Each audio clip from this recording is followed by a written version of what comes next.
resources are there for them to use. But if you look at Eastern Uganda, which is going to be the main area of discussion, you find that it really lags behind, other than ginger, it lags behind other tourism movements in Uganda in terms of tourism movement. You go to ginger and barley, but the rest of the other districts need to be brought on board to make sure that the potential they possess, most especially the cultural potential, because we can concentrate more on natural resource-based tourism, but we forget that culture plays a very big part in tourism worldwide.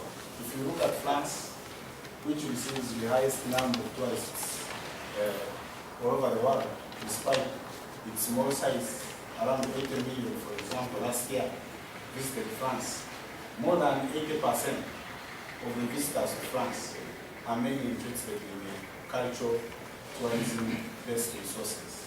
So Uganda needs to borrow a leaf from most of those other countries to make sure that we tap into the untapped cultural tourism resources to bring on board the natural resources that we have already tried to tap, say that our tourism industry develops.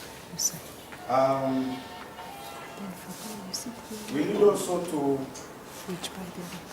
rethink the way we package our tourism resources, because in most cases we find that people are mainly interested in making money, but they are not so much innovative in creating a product that the consumers would be interested in.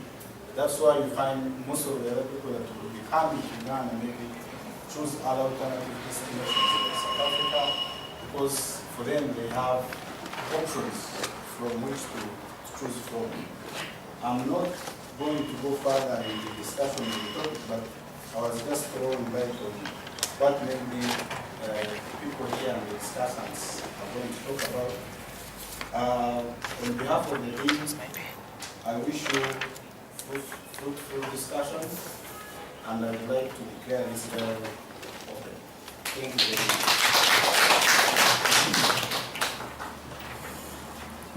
Thank you. Again, I think because of time, we want to start straight, and I'm going to request that the key speakers will allow me to cut 5 minutes from each so that we talk for 25 minutes. My name is Baruku Joad. I'm a wildlife officer at the Ministry of Tourism, Wildlife and Antiquities. And I'm going to present about the topic that was sent to us, which is unlocking tourism potential in the greater Eastern Uganda. So this is the outline of my presentation. It's introduction, the guiding policy framework, the key industry players, the role of government in tourism, the opportunities, challenges, what is being done, and conclusion. So I first looked at the definition of tourism, and this is the movement of a person and the associated economic activities of that person for every purpose other than their daily routine. Then I also looked at the definition of a tourist as a person whose trip includes an overnight stay but lasts not longer than 1 year. And here you may talk of the domestic and the international tourists. I also looked at Bukedi as a sub-region, and I found out that Bukedi consists of 6 districts, namely Busia, Itareja, Mayuge, Namayingo, and Tororo. And I found out that the tourism resources in this sub-region are largely owned by the local communities, the local governments, NGOs, and central government in that order. So as the sector of tourism, we have a vision of sustainable tourism, wildlife and cultural heritage, contributing to the transformation of the Ugandan society from a peasant to a modern and prosperous one. And when you look at the 10-year master plan of our sector, its vision is to have Uganda established as Africa's top sustainable tourism destination. And when you look at both of these visions, one of the things that is emphasized is sustainability.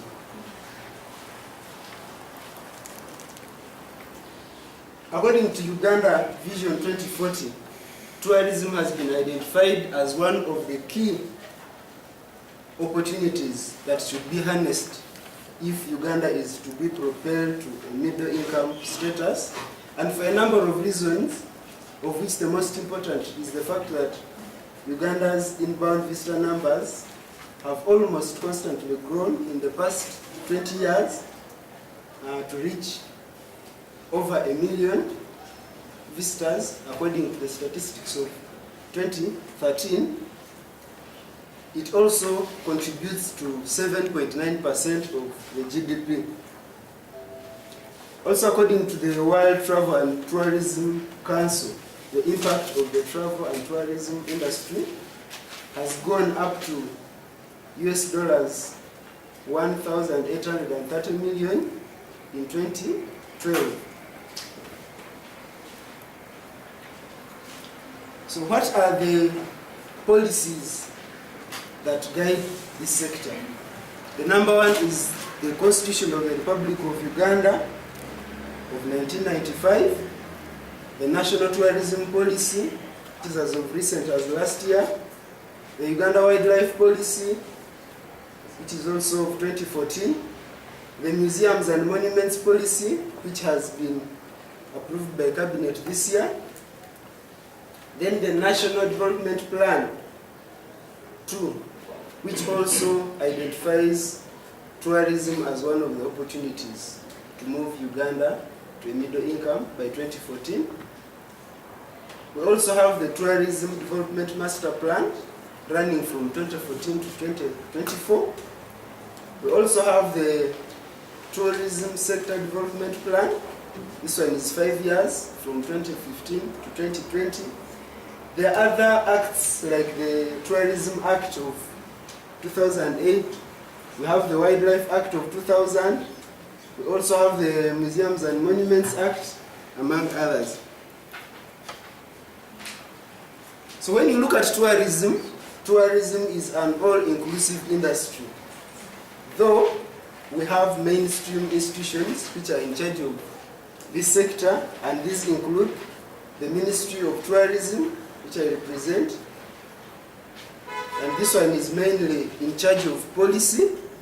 Then we also have Uganda Tourism Board, responsible for marketing and promotion of Uganda as a tourism destination.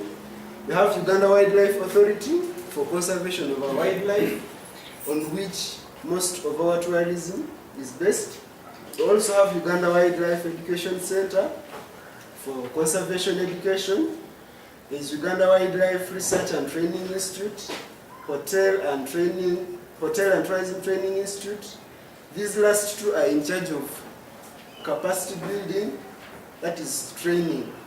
The other fundamental institutions, government institutions in charge of this sector, are Uganda Investment Authority for investment promotion, then the Ministry of Education and Sports for training, Ministry of Works and Civil Aviation for airline development and regulation, and also Ministry of Health, Ministry of Works and UNRWA for roads.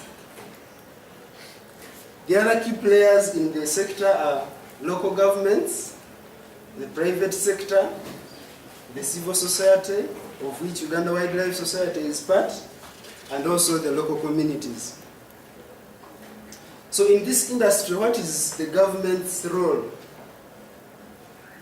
On top of formulating policy, I went ahead and broke it down. Role number 1 is to formulate medium to long-term tourism policy, then plan for the development of the sector and also regulate the sector.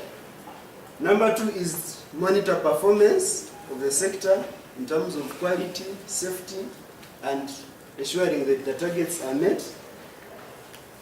Number 3 is to facilitate tourism development by providing infrastructure.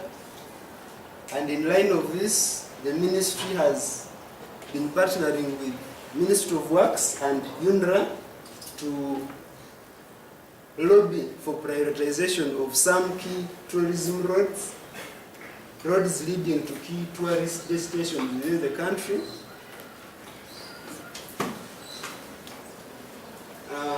Role number 4 is ensure adequate funding for the marketing of Uganda as an attractive tourism destination.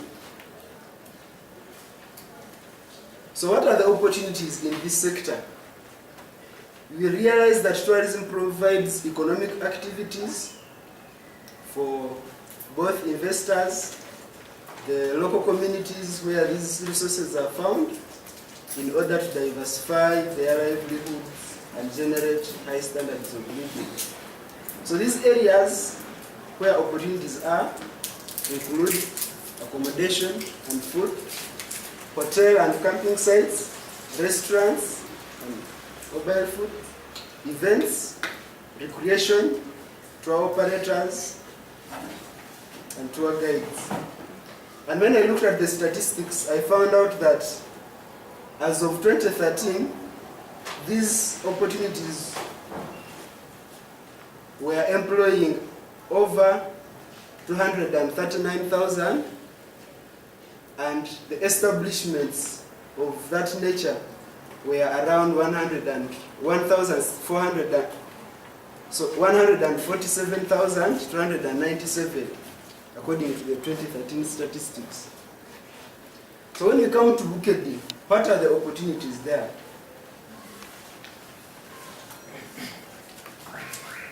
These are some of the key tourist attractions that are in the area. Number 1 is agriculture. I believe that area has a diversity of culture that needs to be tapped into. There are also cultural institutions and historical sites. There is some wildlife.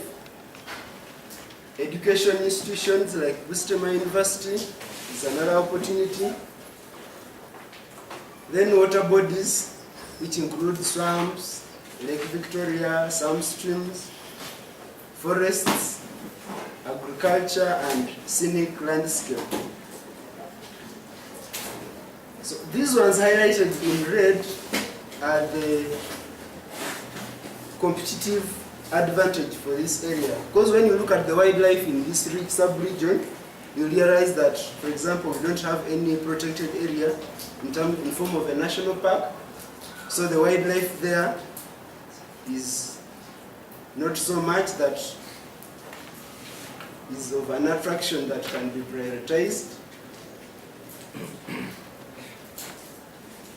Then when you look at agriculture, when you go to that area, you'll find out that there are so much of like rice fields, which if utilized as an opportunity to make them model agricultural landscapes, it would put Bukedi at an advantage over other regions. Then I looked at the location of the sub-region. You'll find out that it's located close to the border of Uganda with Kenya, with 2 major border points. And when you look at the statistics of our visitors to Uganda, the tourist arrivals, majority of our visitors are African, are from the African continent. And 68% of these come from the neighboring countries, particularly Kenya. And these people access Uganda through these 2 border points. So that is an opportunity that, if tapped into, can put this sub-region ahead of others. So what are the challenges? Challenge number one is inadequate and uncompetitive transport infrastructure. Yes, the highways in that region might be good, but you will find out that those roads going to the remote tourist sites are in bad state, and this puts it at a disadvantage. Then low levels of nature conservation. The wildlife in that area is at risk because most of the habitats have been degraded. The swamps are being cultivated, the forests are being cut, and you will find that the species that are there are not the flagship species that can attract a tourist to the sub-region, and most of these species of wildlife can be found elsewhere where there is a variety of species. Then the cultural and historical heritage resources in this area are not developed. Unlike for the neighbors in Bugisu, the Bamasaba, who have their Imbalu and cultural institution, you'll find that this sub-region, yes, there is cultural diversity, but there are no cultural institutions, and if they are there, they are just silent. Then there's also limited access to affordable finance in terms of investment. When you look at investments in tourism, these are investments that require a lot of money, and the returns on them take some time. But the current financing, like the loans we currently have, do not cater for such kinds of investment. Then there's also a skills gap. When you look at our hospitality industry, you will find out that most of the people employed there are Kenyans. And yet we have Ugandans being trained. And when you ask these employers, they say our Ugandans lack some skills, and they find the Kenyans better to work with than our Ugandans. Then there are low levels of product development. For example, if someone woke up today and they wanted to visit that sub-region, they don't know what activities and products they can undertake when there. Then when it comes to local governments have not prioritized tourism as a key sector, and you'll find that there are no work plans and budgets allocated to this sector in the local governments. They are in the structure of local governments. It's not provided for to have a tourism officer, for example, apart from Kisoro, which chose to recruit a tourism officer at a cost of another position in the district structure. Also, Jinja municipality has a position for a tourism officer. Those are the only two local governments that have tried to prioritize this sector. There is also lack of proper coordination among stakeholders. Tourism is a multi-stakeholder industry. So when there is no proper coordination, things don't go very well. Then there is lack of synergy between the private sector and the local governments, whereby the investments in the sector are not coordinated with the infrastructure, for example, by the local governments.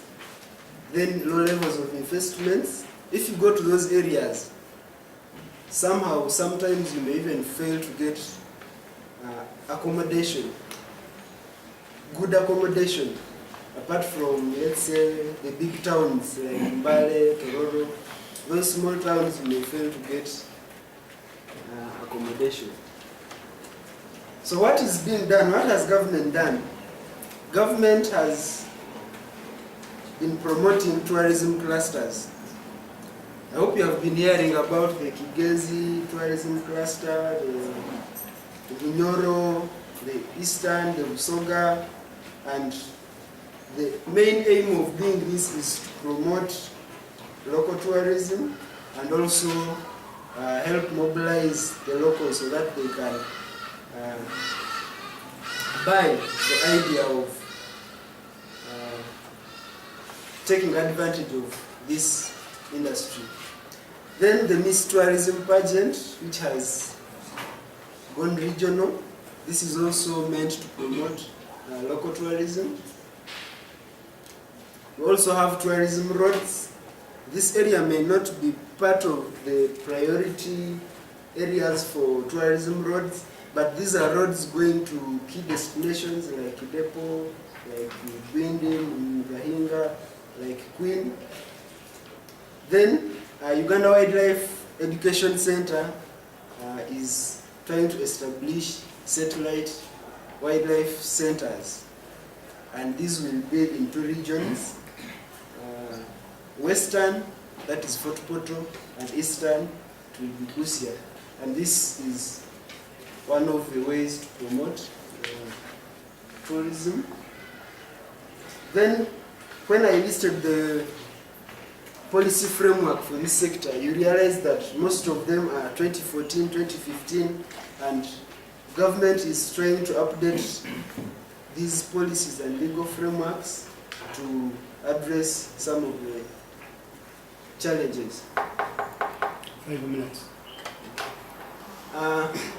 In a way of concluding, the tourism potential of Great Bukedi needs to be comprehensively assessed to document and map the key attractions, the infrastructure needs, and the product development for that sub-region. And also, all the key stakeholders in tourism have a role to play in unlocking the tourism potential of Bukedi, since tourism is private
what is this place called?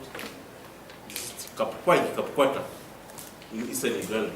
I saw a Mzungu paying to remove shoes to walk on in the forest. He has never walked in the forest. He was always walking on tarmac and you pay what they call nature guiding. Just to walk on foot and you feel. So it's a great potential. We have Siki Forest, we have been there. We have the Nyero paintings, those paintings of the long time ago. The Tororo rock, people come to just look at the rock and feel good. We have Lake Opeta and the Lake Bisinia. I'm told it is the Ramza site. Because of the specific, this man knows better than me of the Ramza site. So, tourism opportunities in eastern Uganda. Now, I've told you the attractions that we have, as we have seen, the source of the Nile. So, what is the opportunity? How can you make money?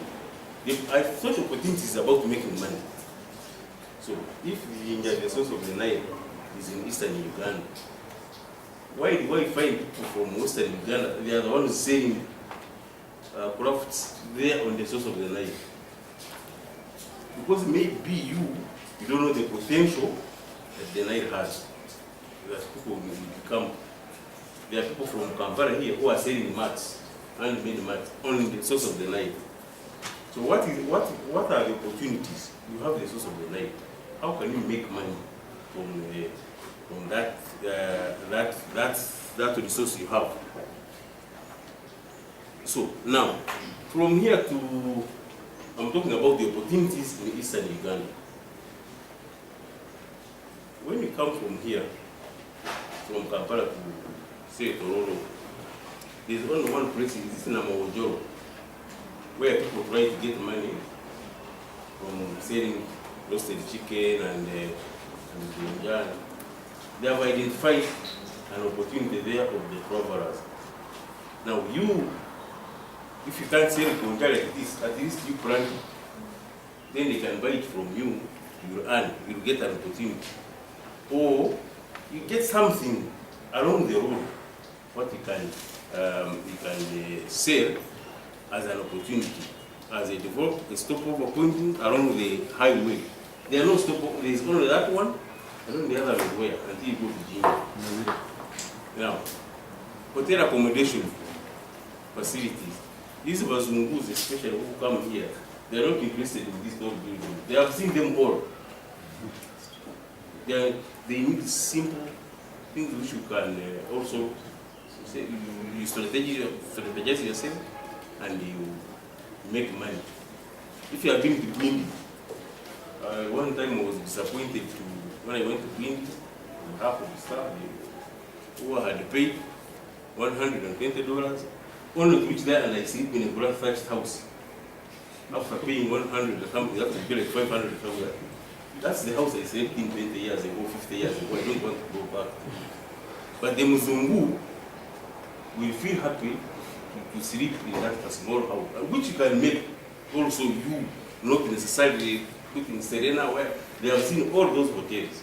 So it is up to us to see how you can establish just simple but good accommodation. Employment opportunities. I've told you, do you know how many people on the source of the Nile, for example, they have those small boys. When you reach there, you say, can we help you? They take you around. They are getting money. So how can you establish it and improve? You don't have to go there as a graduate. You don't have to go there and start moving around the beach. They call it beach, but you know. But how can you make money from that? All those people who are at the beach, they want to eat. They want to travel. They want to transport. They want some simple things to buy as souvenirs. So how can you strategize yourself to make money? Community tourism projects and homestays to accommodate tourists. This is also big homestays. The Muzungu want, the people come from outside, they want to see how we live. That's what they call the homestay. If you have cleaned your house, you have a clean place, you have You are now registering them as Uganda Tourism Board. You say, I have a house in Eastern Uganda, we inspect it, they say, okay, this is big enough for a tourist to come, and you want to see how we do our things, to feel the culture, our culture here. And also, community tourism. As communities around this Mount Elgon, for example, how do you make money from this policy? Can we strategize ourselves? We plant some foodstuffs, like fruits, like carrots, like what, and you make money as an opportunity for the tourists who is coming. You can even plant avocados. Do you want to see fresh fruits? What they call organic. No fertilizer, no nothing. You pick it from there and you sell it him. You give it any amount of money you want, because he knows there are no chemicals, there are those details. People have their lives, so they don't want chemicals and fertilizer. They give you any money you want, as long as it is organic. It is an organic thing. Now, despite all these opportunities, why we have not developed is because either one, we don't know the potential we have. Two, we don't know that these things can make money. Three, we don't know how to make money from the resources around us. For example, if you think to Kampala nightlife, all the successful bank people was removed. Why? Because they know what the people want on the other side. For us, we are still there. Now, despite the potential, the low levels of promotion and funds for the sector, the tourism sector, these people know better than us whereas they gave the UTP and the ministry 30 billion in the budget, they gave Kenya an equivalent of 900 billion just to advertise Kenya. Now, how are you going to compete? You are giving like a 30th of the other people, and you are all targeting the same market. So that's where the problem is. Now, disjointed tourism products and value chain actors. The tourism products, what is it there, as they didn't say? What is it that we are selling from Eastern Uganda? If I ask all of you if you come from there, what is it that is there? That is, when they tell you they are selling gorillas in Maction, they have their Maction boards at Maction, but you, from Eastern Uganda, what is the product that you are selling that you can make money? If we talk of Bishop Hannington site, what is it that you can put there and make money? Now, then poor quality service along the entire value chain. Poor service. You go to a hotel. Recently, when we went to Iraq, the hotel I was in, they didn't give me a towel. So you can imagine if somebody was come from outside, I'd call the reception and say, "No, it's everything that are finished." Now, what am I supposed to do? This is what we are talking about: the poor service, quality of the service. That's just the hotel accommodation. If you are, you know, the value chain, it begins from when this man comes to the airport. He has landed. He has to pay the taxi, bring him to Kampala. Along the taxi, they are selling fruits along the road. But the Muzungu will not buy fruits which are spread in the soil. You know, I am selling fruits, yes, but how will he get? Whereas if the transport is good, even before this man sits in the taxi, the driver or the tour guide is already complaining. You know, government here, you don't do these roads. The man is not interested in the problem. Now, the man is disoriented from there, immediately enters the car. He reaches there, he sees a very good mango or pineapple along the road. Only to reach there, the thing are placed in the soil. He comes to the hotel doesn't have a towel. leave alone the bumper roads. You know, all those are the value chain. The man gets, before he goes to the park or wherever, he's already disoriented. So, those are the challenges. They are not only endemic to eastern Uganda, but in Uganda as a general. Then the weak and inconsistent branding, no brand identity. If we are talking of Uganda, what is our brand? Is it part of Africa? Is it gifted by nature? Before somebody goes to eastern Uganda, he has to first come to Uganda. Then when he comes, he say, by the way, would you like to look at the paintings? Would you like to look at where they killed Hamilton? Would you like to look at the source of the Nile? But if the branding is not good, in general, is it part of Africa or gifted by nature? Or there are so many people who are gifted by nature. So what is it that we are saying? Lack of market research and weak sector statistical base. That one, for example, if I asked how many tourists went to Bishop Hamilton last year at the site, maybe the statistics are not there. And these people, before they come, they have made a research in Uganda. They say where are people going and why. They need to get that adoption. We were traveling with the Muzungu to Queen Elizabeth, and he told us that before he came, he had dedicated 300 hours to read about Uganda. So he was asking us about the main pasture, some of the things we didn't know. We had read, and he wanted to come and see exactly the practical part of it. Limited private sector development in tourism development because of poverty. We lack money. We want quick money. You put in today, tomorrow you have the money. Or in the evening, you are not ready to invest in the long term, and that is a problem. That's why, for example, people are not eastern Uganda. There are not many tourism hotels and tourism development, because they know there is no money there. There is no money. That money is going to you don't get your money quickly. You'd rather put it in the gambling where you know today after playing, you know you have won or you have lost. So that's where we have a problem. Weak public-private partnership frameworks.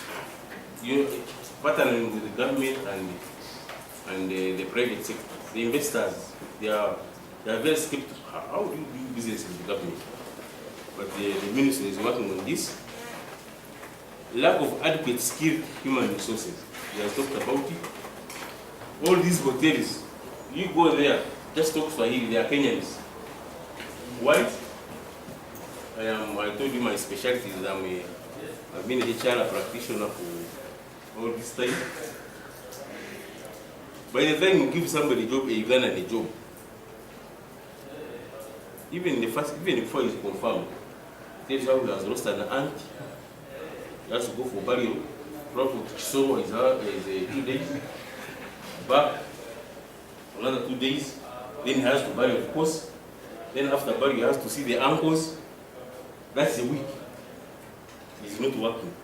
But of course, you are a human resource manager. You are human first, then you become a manager. You get? Now, the Kenyan, yes. When he's here, he's here. When you buy in Nairobi, and you saw it in Nairobi, you buy on Monday, you die on Monday, and you buy on Saturday. When everybody is, it is there how dangerous it can be. So when we are filling those homes, leave homes, value, that is not there. Because you have to buy on Saturday, whether you have died on Monday, you wait for. So if I am employing, whom would I employ? You employ the Ugandan who is going tomorrow or bury. The next time Senga. The other time we have a Rumbe. The next time we have a wedding. So we have what? Lack of adequate skilled human resources. I've not talked about now the skills, leave alone the skills.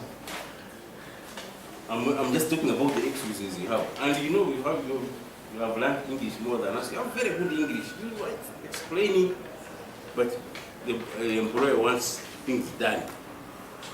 Now, we have this youth, what's this? Our training institute in Jinja. Utali in Kenya. When we are looking for people who have training, we are looking for, if you have an Utali is another advantage. Why? Because they have trained more. They have better skills. Those we assume those guys from Utali are better than ours from Jinja. So, in other words, you don't have the skills. You have trained in theory. When I left here and they paid me to go to UMI to do the practical, that's when I knew, maybe, I don't know whether I wasted time here or, because what we studied here was not related to what I was going to do. When we reached UMI, the first day, me, I don't like films. They put a film on. That was the first lecture of a disorganized manager. Table is full, tea is here, water is here. This person comes in, you are calling another one, you are eating chapati, you know. Those ones were not taught us here. When we went to UMI, that's why I said, okay, now we are in an office, this is how the office is. Right? I am happy now the university has introduced the internship, which we didn't have in our times. So when you go to the office, you see what exactly happened before you finally get employed. 5 minutes. Wow. Inadequate infrastructure, we talked about it. The roads, the hard part. Now, what is needed in order to effectively develop and market towards in Eastern Uganda? We need to develop a comprehensive master plan, which is the work of the ministry. They are doing a lot of it. Brand identity for the region. What is Eastern Uganda known for? Why do I go to Eastern Uganda? Is it because of the Imbaru? I go to see the Tororo rocks. What are you known for that can attract people to go to? That's what we need to do now. And I think you are better than me. You know what we need to do, and we say this is a dialogue. We are not here to lecture. Broadening the awareness of Bukedi, Great Bukedi region. Bukedi. Maybe some of us have never heard of what of Bukedi. You need to raise the awareness. What is known for the Eastern Uganda is the Imbaru and blah, blah, blah, blah. So we need to improve on that. Improve on private sector capacity building. Increase the comprehensive competitiveness of investment in the region. What is it that you would attract people to go to Eastern Uganda? We need to work on that. Diversify, develop new and improve on existing tourism products. These products we have, apart from the Nile, apart from looking there, the painting, what is, you know better? What can attract people to come there? Can we improve on that? Can you come to the ministry? Can you advise? Then we need to improve, diversify the products.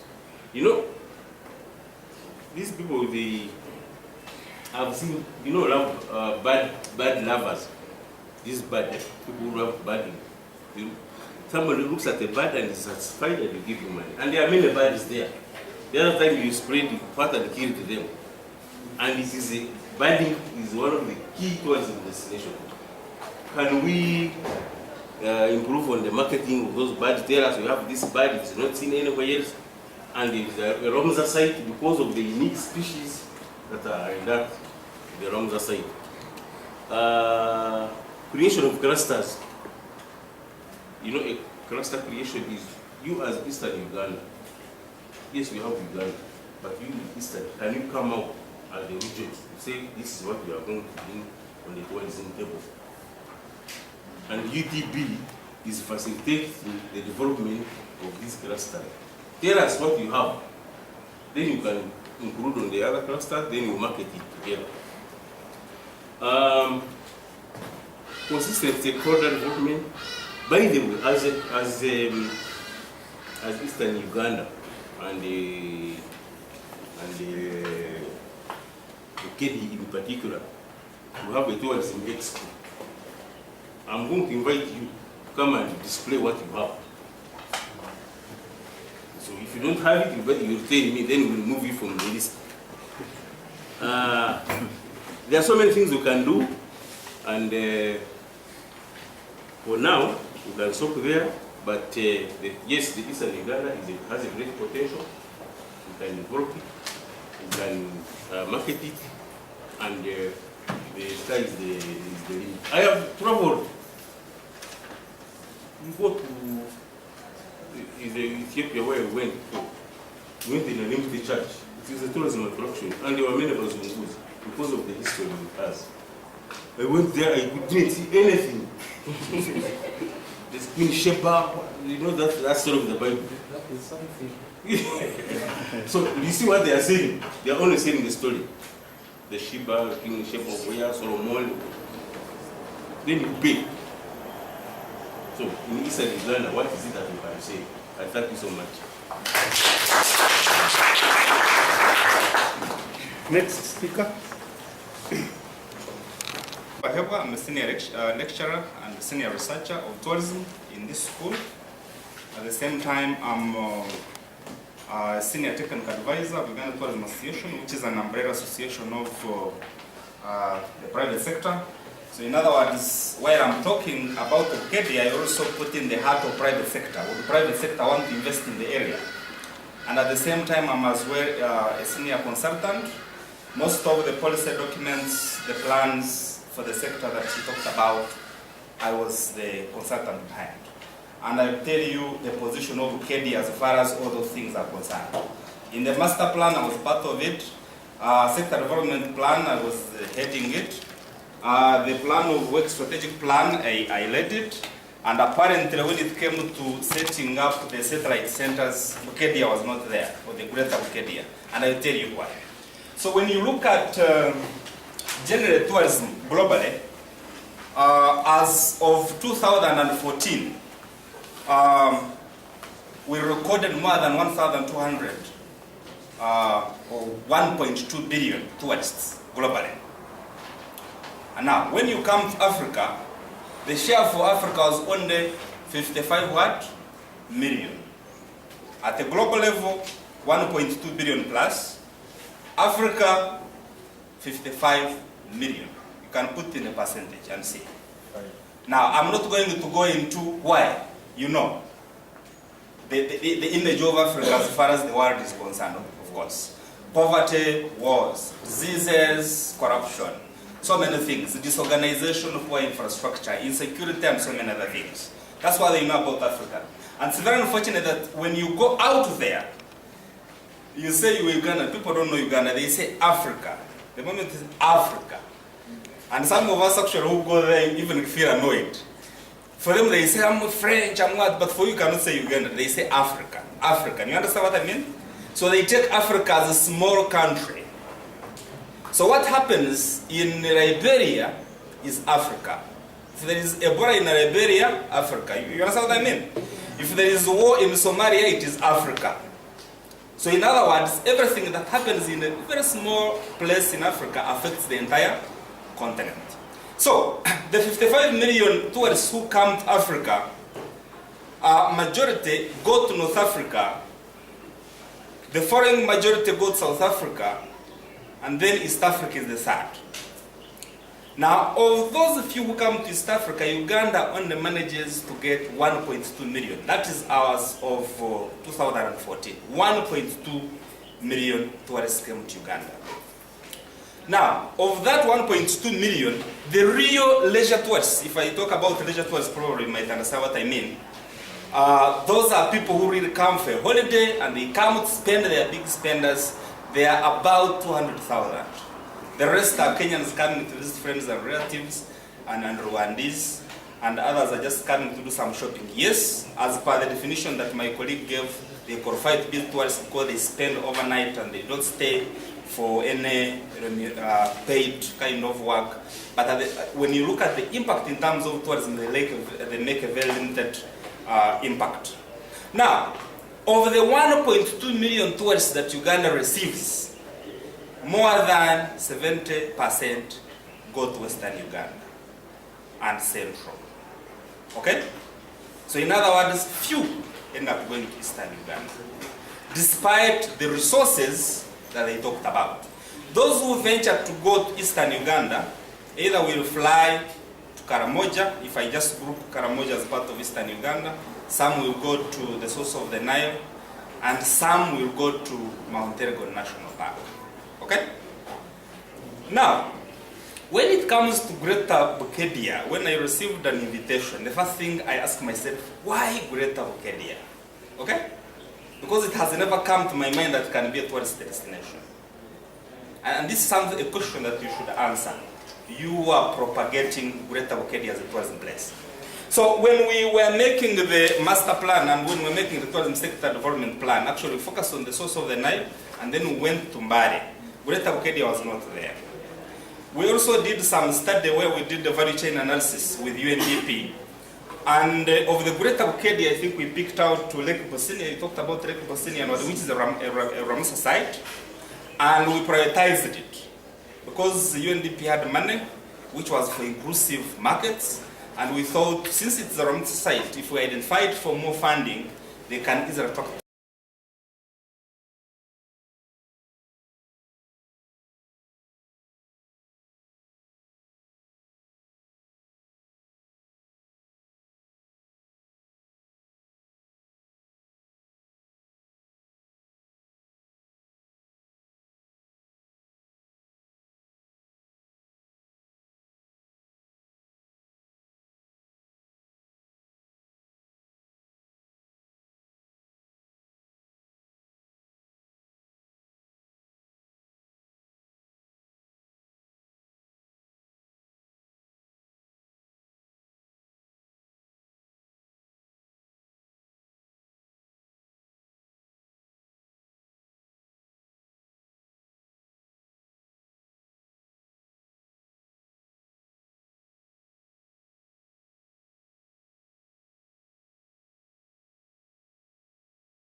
Them very active.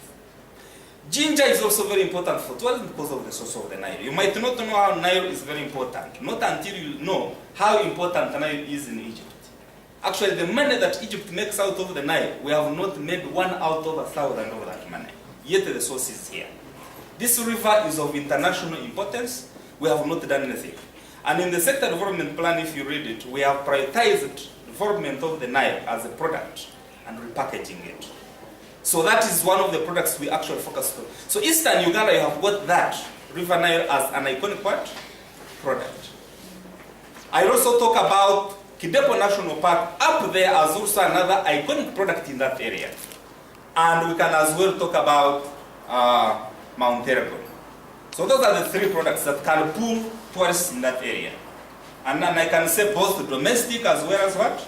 International tourists. So, now, if we look at the routes that we are focused on those iconic products, which are already existing, how can we position the greater Bukedia so that we can fit within the greater itinerary that focuses on those what?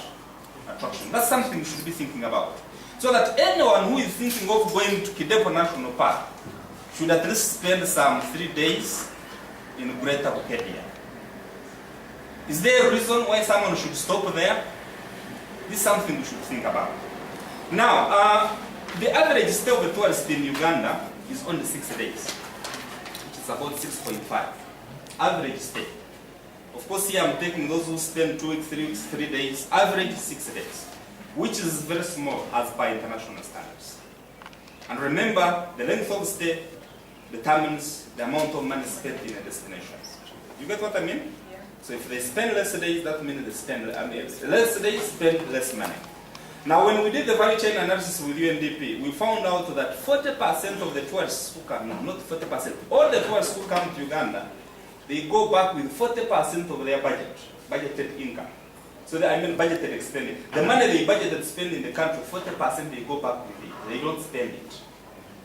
When they budget spend, it's like you go visit a place, you have 1 million spent, you go, and you go back with 400,000. You understand what I mean? You plan to spend 1 million in destination, but you go back with 400,000. Why? Nothing to spend on. You have nothing to spend on. Nothing to spend on. 2, you just go to a place, so Eastern Uganda you rush to, okay, City Falls, you reach there, you see, then you go. What do you spend there? People have not positioned themselves. And remember in tourism, you're not going to say, give us money, like I see some children say, give us our money. No, that's not how they make it. So how have we positioned ourselves that City Falls is someone who goes to see, spends. And remember, there must be value for what? For money. It's not a matter of saying they pay $200 to see City Falls. Probably there are better falls in the world than City Falls. So how do you package City Falls in a way that if I go there, I will spend? How will you package Mount Elgon that as people are going there, they will be forced? I remember me and Mr. Yaranga Mike one time went to, as students, went to Mount Elgon. We spent there 4 days. And then in the process we said, let us come down, and we went to Soroti, we climbed, we went to Tororo as well. Is it Sorotoro? So we tried to maneuver around, but there is limited products that people can visit. Most of the trips, if you ask the students here, they always go to West, okay? No, not simply because most of the products are not packaged, are not ready for use. So these are things we have to think about. How do we make sure that people spend? We must work on the products very well, make sure they are appealing to them, offer information about these products, talk about the augmented products that make these core products sell, and at the same time, make sure that when they stay, there is value for money. Now, in Uganda, we are known again as an expensive destination. Why? We simply charge without minding about the services we do what? We offer. And one thing we should remember is that there are other destinations competing with us. So, why do we charge what we charge? So we must also think about that. So there are some questions I want to ask.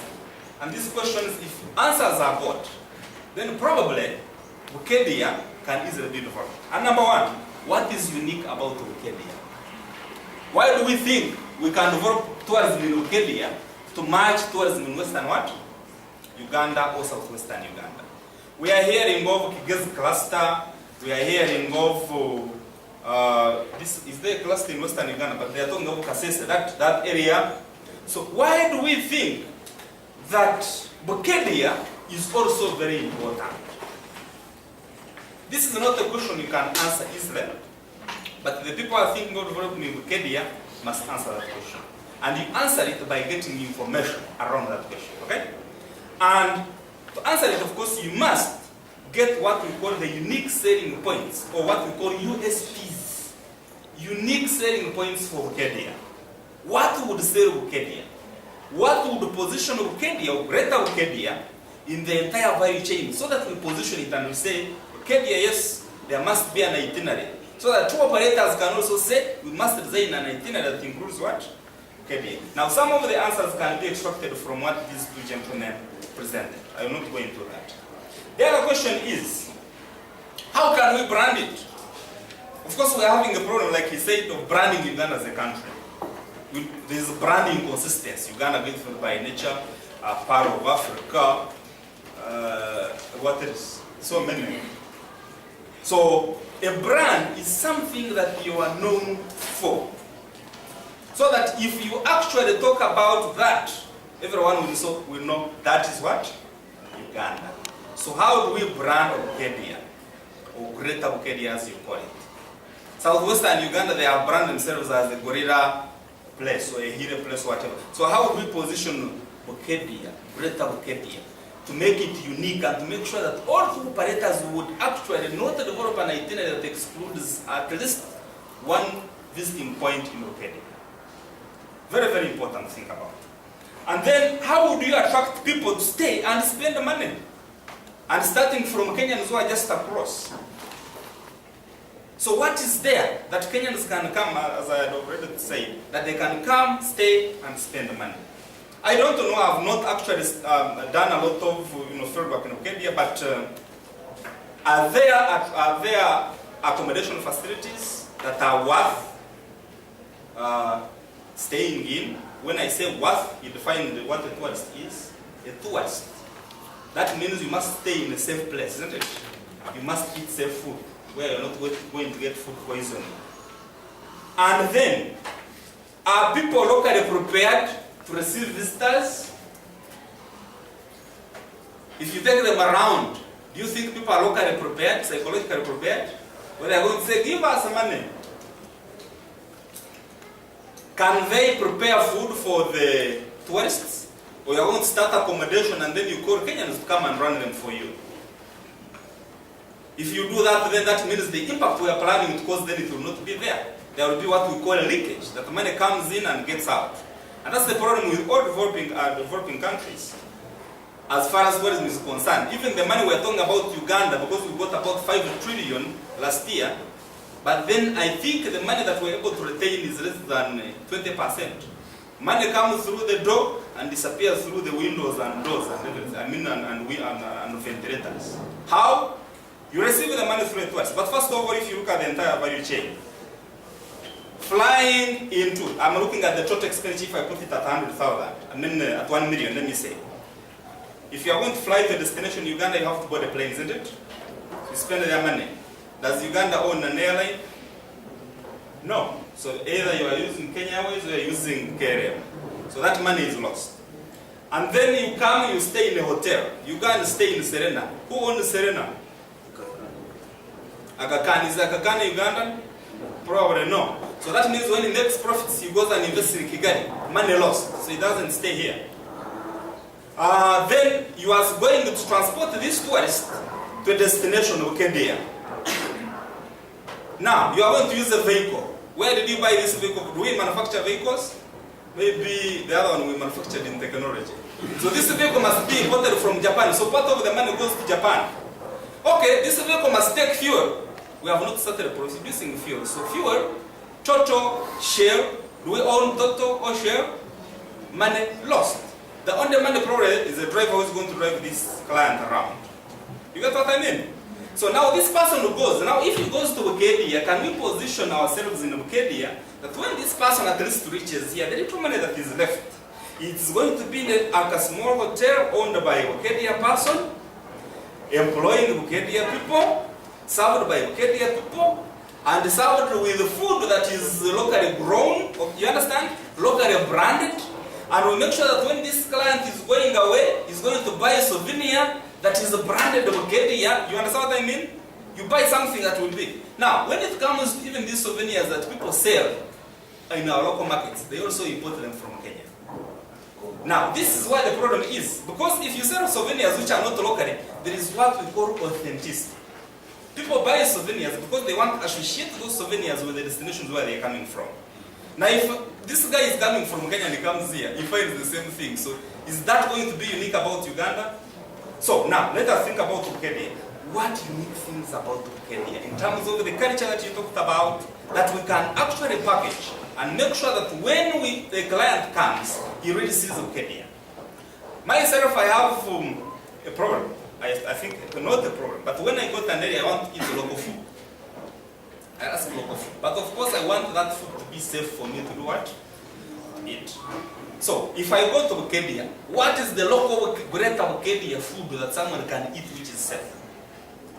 Well, that's one avenue of spending what? Money. In Mbale, they have Marewa, isn't it? And they have positioned themselves that at least it's safe for people to taste and eat. So, can we position ourselves via food, via serving the people, via guiding people, etc., etc.? The other question is, are facilities and infrastructure available? Because remember, someone is coming for a holiday here, or even if you are leaving Kampala going to a greater Bukedia, you want comfort, isn't it? You are not going to be strained.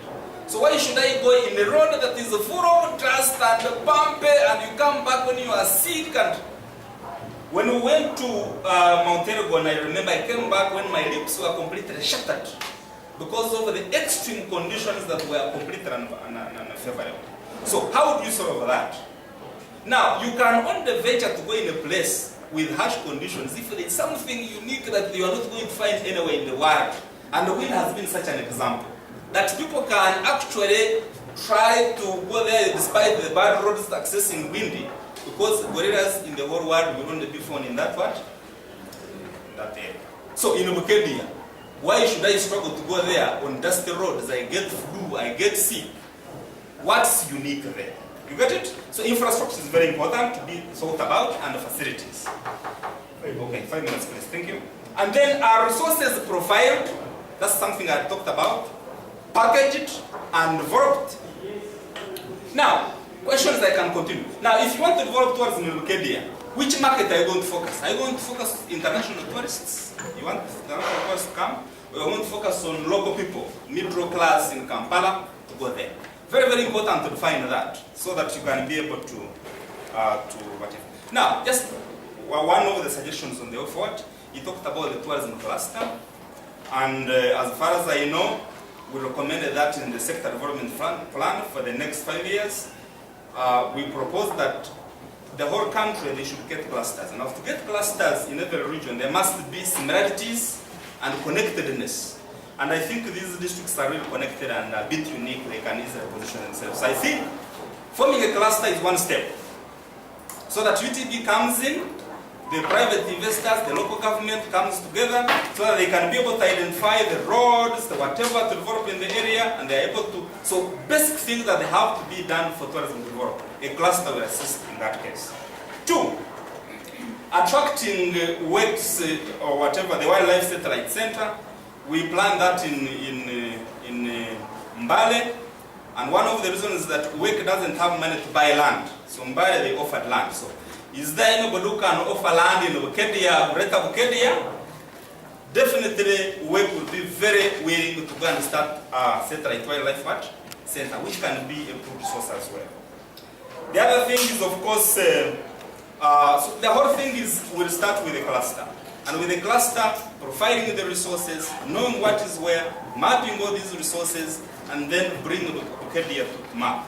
But I would discourage anybody to go straight into promoting tourism in Bukedia without all these baseline things done. So invest in information gathering, profiling of the resources which are there, understanding what is lacking, and working on a process of providing what is lacking to make sure that you set the stage, and then the rest will what? will follow. Thank you very much. Maybe since this is the last speaker, we shouldn't, because on that I'm getting confusion. When you say implement tourism development specific policies, what exactly do you mean?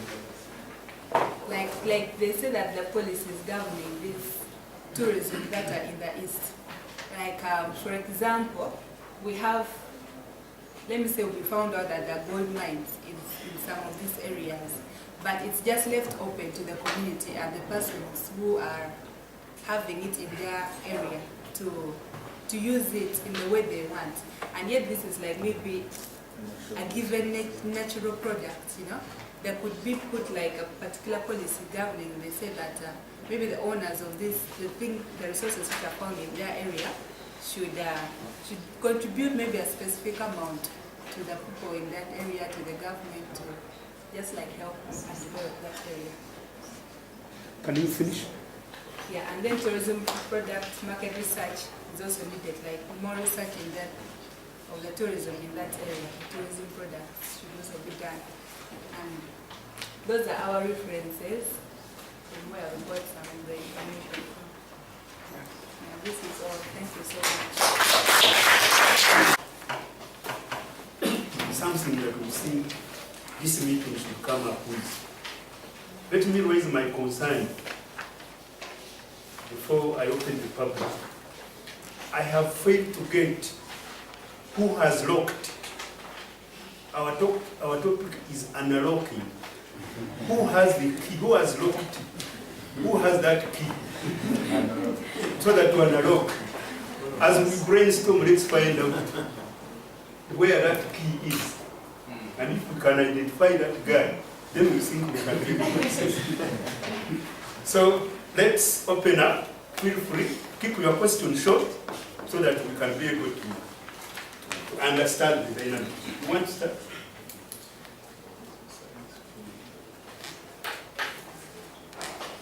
Now, for those who have questions for specific individuals, do that, okay? Direct them to them. But others may ask general questions, which we can be able to brainstorm on. Okay? Now, having said that, let me get the response from there. And would you have a number of questions, then answer? Yeah, we can have because I like want to 5. answer your question, but later maybe. Yes, we can have like 5 questions each, and then we answer that. So, anyone with a question, please. You had your first question, which I think will be answered, but you can bring another one. Thank you very much. My question goes to the previous speaker. The last one. Yeah. There was something on your graph, kind of bus, but you never explained what they are and how did you use them for the analysis. And the last one is about what were your hypotheses and how did you conclude? Thank you very much. Another question? Yes. Yeah. My question goes to Dr. Wilbur. Now, he has said one of the components of product profiling is iconic attraction. And I greatly believe it's vital, but what recommendations are you giving for iconic attractions in Bukedi? Because does it mean if it does not have an iconic attraction, it will never attract tourists? Okay. Yeah. My question goes to Chris, my brother from Tourist Board. I had an opportunity of visiting Musoma in Tanzania, and I didn't know that a grave can be a tourist attraction. Actually, I was surprised visiting direct Mwalimu Nyerere's grave and the home. His home is built with locks. He used locks to build his home. So tourists go there, Tanzanians go there. So I'm wondering, why is it that Ugandans can't do the same? What is causing this? After when we went there, we had to pay, and some of us who didn't have the money failed You had to borrow others so that they can decide. Okay, last question in this session. Yeah. Thank you. In line with his argument, I happen to be from Eastern Uganda myself. And I one time went to visit the historical site for Semei Kakunguru. There is a specific place which is established with where you are expected to get the literature on Semei Kakunguru. But it's quite so surprising. You reach there, what you expect to get is different. The people inside there, instead dealing in personal business, they are dealing in, we found their wedding gowns and all that. And when asked, do you have a copy of a book at least detailing, giving literature on Semei Kakunguru? Like the last copy was borrowed by somebody, I don't know where we can get, maybe you can contact us some other time. And reaching to the gravesite, the graveyard, I went there and only very bushy, it is not looked after. And then here comes my question to Doctor. Whose responsibility is it in this perspective to sort of like, how can I call it, as in looking after these historical sites, seeing to it that they can be maintained for generations to come? Because when we look at some of these things, when you look at, especially the historical sites, when we study history, we don't only study history for Uganda. We study even history for other areas. And it means that even the history which is created in Uganda is studied somewhere else, whereby you realize that students leave other parts of the country to go and look at these places. Me, I happen to have traveled and seen the sites where Semei Kakunguru lived. I was too much interested in him. But you're looking at the anthills, that as in the trend of his history. You look at some of the remains of these events. So, who should be responsible for that, really? Because if it is going to remain to the community, I highly have questions as to whether we can be able to improve or do anything about that. Thank you. Okay, let's have reactions to those five, and then we shall make another say. Who wants to start? Yeah, you start.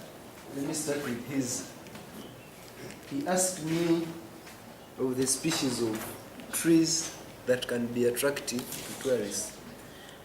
If I may recall, I talked about species of wildlife. If you look at the species in this area, these are baboons, hippos, crocodiles, that can be found somewhere else, where when someone goes there are other things they can look at. So someone will prefer to go to Queen Elizabeth, where he can see those and see the others instead of going there. I didn't talk about the tree species. But for this case of Bukedi, I think there is need to explore birding, as Doctor said. I think birding is an opportunity that needs to be explored in that area. If there are unique species of birds, for example, in Karamoja, there are some species of birds that you can't find elsewhere, like the Karamoja Palis, among others. So if there can be an assessment of those species of birds that are unique to this area, then it would be an opportunity to promote such. Yes. We talked about the birds that you see in the graphs. Those are error birds. They show variability in the research. It could be due to data analysis or maybe in the collection of the data. Like, for example, we have located 40 questionnaires per district, and it might be like someone has brought in 39. So there's a variability in that. And then we have those SPSS, they're like softwares and applications. You can just insert in your data there, and you use it to generate like the figures, percentages, all that. Then the hypotheses. We used questionnaire guided interviews, so we do not put the hypothesis in. Okay, Chris? Actually, the question was about the grave attractions, and I think it's what we are talking about: product development and product profiling. Me, I went to, when I was in South Africa, I paid to go to the prison of Mandela, just to see where Mandela was in the prison. You had to pay, because they have developed their products. When we went, we also went to where they started the struggle. There is a house where they were sitting with the Oliver Tambos, and you also pay to enter that this is where he was staying, this is the saucepan he was using. So At UTB, they have now employed somebody specifically for product profiling and product development. We are now compiling all those products. If anybody comes from Uganda, is where they killed the first provincial governor. What is his name? Gotti? Gotti. Huh? Gotti. Yeah. Up to now, that grave is there. And only brand that's powered there. They are put a heap of stones, and we are already profiling to sell it as a product. There are people who are rated to good who would want to come and see. So that's all about product development, which has not been there. And that's why you are even creating the clusters. If you know that in Eastern Uganda, there is a product of honey and for kakungu, then it is you to come up with it and highlight it, and then you can, the professors are there to write about it, and those who know. You product highlight it about that maybe we didn't know. So that cluster, each cluster is supposed to bring the unique attraction that is to that from that place. Then I think that's it. That's it. It's about product development and product profiling. Can I? Yeah. Related to what he's saying, you see the problem with some of these other culture-related products. There is a conflict in terms of ownership. So you cannot, like the Smeka Kunguru family specifically owns the land. And if you look at Uganda, most of the cultural sites in Uganda were under the Ministry of Tourism. But when Uganda gave back Uganda its properties, the Biafethi, all these other properties were transferred back to Uganda Kingdom. But if you flash back and look at how the ministry was managing it then and how they are being managed now, an example, if you go to Budo, the coronation site, before it was a vibrant product that people would use, but now, if you go there and you're in Uganda and you're interested in the Uganda history, then you can cry. So there is neglect because of that conflict of ownership. You ask the question, who is supposed to develop it? It's a heritage resource that is owned by everybody. All Ugandans have a stake in the development. But nobody, the right to provide the development is now owned by the Buganda Kingdom. If they do not take an initiative to develop the place, then you do not force them to that. So it's more or less a policy issue where now ownership is for so many stakeholders, and those stakeholders have the right to use what they have the way they want. The government cannot rein them, force them to develop them. That is the main challenge that we are facing, mainly in managing cultural tourism resources, which the Smeka Kunguru too is part of, because the funding, you can relate it to how, for example, the Islamic religion is being managed, because Smeka Kunguru is looked at as the grandfather of Islam, and anything that is being done, they go to the heir. And the divisions that are in Islam are also affecting those. So it's hard at times, sometimes, to develop those places without, as he said, a policy framework guiding those development and eliminating those conflicts. Okay, yes. Thank you very much. I'll begin from, there will be a lot of money for Namugongo. So, seriously, we need to profile some of those dark tourism sites. And dark tourism is all about sites and places which are associated with the death or suffering. So, prisons, graves, and whatever. And then when I got to where Michael, the question was about whose responsibility cultural sites. Definitely, most of the cultural sites and historical monuments in the country have suffered from what they call the tragedy of commons. They belong to everyone and to none. But the hope and the good news is, in the sector development plan, we identified that as one of the key issues in the country, And the 5 priority areas for the next 5 years were identified was natural and cultural resources conservation, if you read it. And they are catered for. So one of the recommendations we made is, we must first of all know where are they. Because like you might know some which are in Bukedia and UTB or the ministry they don't know. So where are they? So there will be some kind of profiling all of those cultural and historical resources so that they know where they are and mapping them. And then after that, we know the ownership kind of thing. Is it Uganda? Is it the Bukedia local government?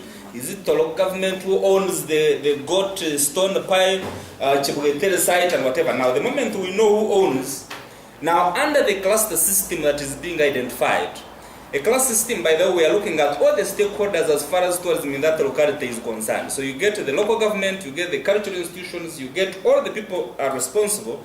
You bring them together and you first tell them the value of the cultural, of the resources in the area, and then you kind of draw a roadmap to managing those resources.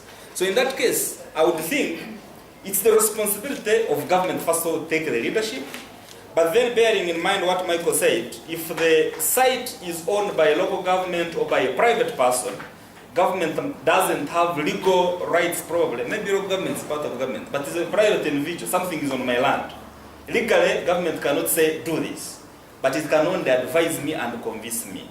Now, under the cluster system, there is where the government comes in to advise. They tell you the value of the resources you have. Now, even if it's a cultural institution, then we expect these resources to be conserved. This is one of the priority areas. Then somebody asked about what do I recommend issues of iconic resources. I didn't know Lake Victoria touches the region we are talking about. Lake Victoria is another iconic resource. I think you know it's the second biggest, yeah? And we do nothing about it. So again, in the sector development plan, we identify Lake Victoria as a place where we should actually invest. There are so many rich people in Kisumu who want them to spend weekends in Entebbe and Greater Bukedia for that matter, but we need to prepare. There is nothing we are doing about Lake Victoria.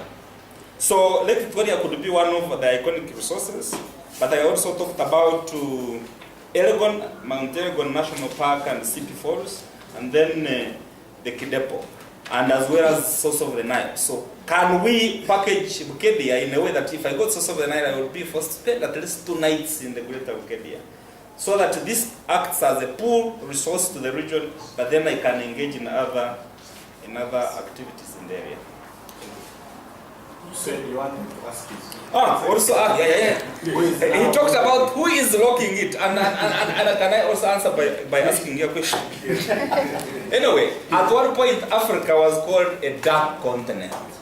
Who darkened it? Or who switched to for the light?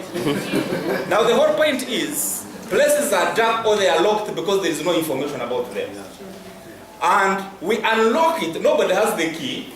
The key is actually owned by those people who are still in the dark because the world doesn't know about them. Now the people to unlock, the people who have the key actually us who are here discussing about these places. So the most important thing, this lady who did a study and the interns and whatever, and UWS and all of us, we have, we talk about it, and UTP now is here, probably is going to tell the people, ministry is here, then unlocking starts. And then finally, when the clusters are formed, then the private sector picks interest. The moment the tour operator knows about it, then he packages it, puts it on the website, then a white person in the UK knows about it. That's the process of unlocking. But, and I must insist, we cannot unlock something that is not understood. And that takes me, if you allow me, to her study. Her study is fantastic, it is the first step, but then it is kind of, can I call it? Don't think I'm abusing it, but it's like a skeleton. It's the beginning point, it's abstract, you understand? Because you're saying there are forests, there are what? Water resources. What are those water resources? What are those forests? What are those animals? If you say birds, how many bird species are there so that we can see their value? So I think that there is a need for another study now to go into details. If these people told us there are forests, so which forests are there and of what significance are they? If they talked about animals, now profiling goes into details of really unlocking to really understand. And another thing, where are they? Because now if you say forest in Mayuge, where exactly is it located? Is it near Lake Victoria? So that now we go into details of unlocking these things. And then we go to another stage of say, okay, how do we package it then on the bigger tourism circuit or whatever. So it's very important to go into this. And the other thing which I saw, I think it would have been important in that study that you involve tour operators. Because you ask people, the other question I wanted to have for you is, do local people know what tourism is? So you say, okay, what resources do you have for tourism? And you go to the household, to a peasant in Bukedia. Probably I don't know the method you use to explain to them what exactly, maybe you'd find. But if you also ask the tour operator, if you are designing your itinerary to sell to America, what would you sell in this region? And then you compare with what the local people are telling you. Then it would help you to come to a very good conclusion. Yeah, thank you. Okay. I need another set and then we shall close them. Yeah, madam. Thank you very much. My concern was about the graph that was presented, and you are trying to show some figures, like for instance, you're saying that the earning was from 50 to 100.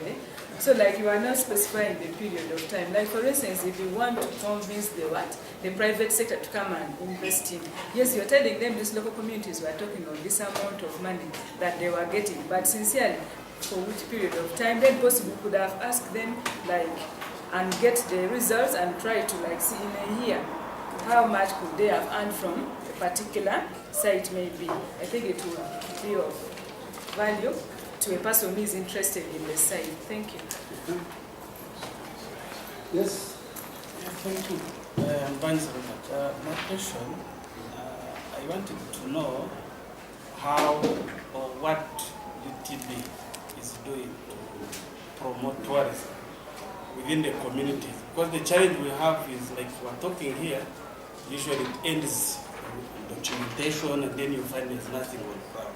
So if UTB tells us exactly what's really being done on the ground to the communities, then it can be okay. Then again, the linkage between maybe the university, this university, and people on the ground, say like NGOs, who have always had maybe master students who do good reporting about maybe certain topics and topics. Then they end in shelves. You find what is supposed to be implemented on the ground, it just stops. So can I get some light in Okay. More questions? Well, I can add mine since I said we are going to have another one. I don't know whether this question goes to the presenters, but I thought that we should share it. And I'm targeting mainly the students of tourism because I think I've had some of you around here. Outside there, society knows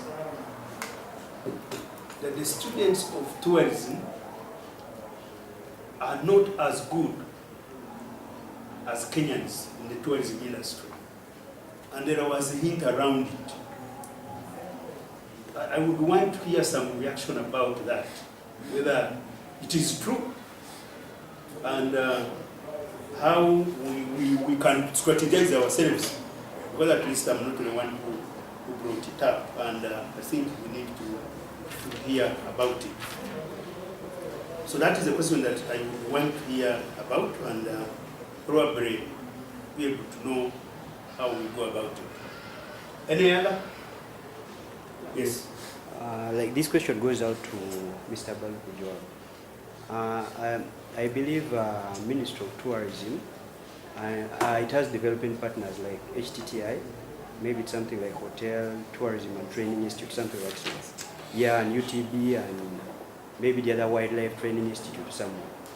Yeah, and most of those guys, like they do train people and they look for jobs.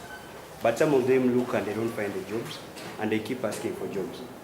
So what I was asking here is like, what is like the ministry doing like to make sure that these people can, can become like private investors, like put something like in their curriculum of study, like for them not like to leave school while looking for jobs or something like that sort.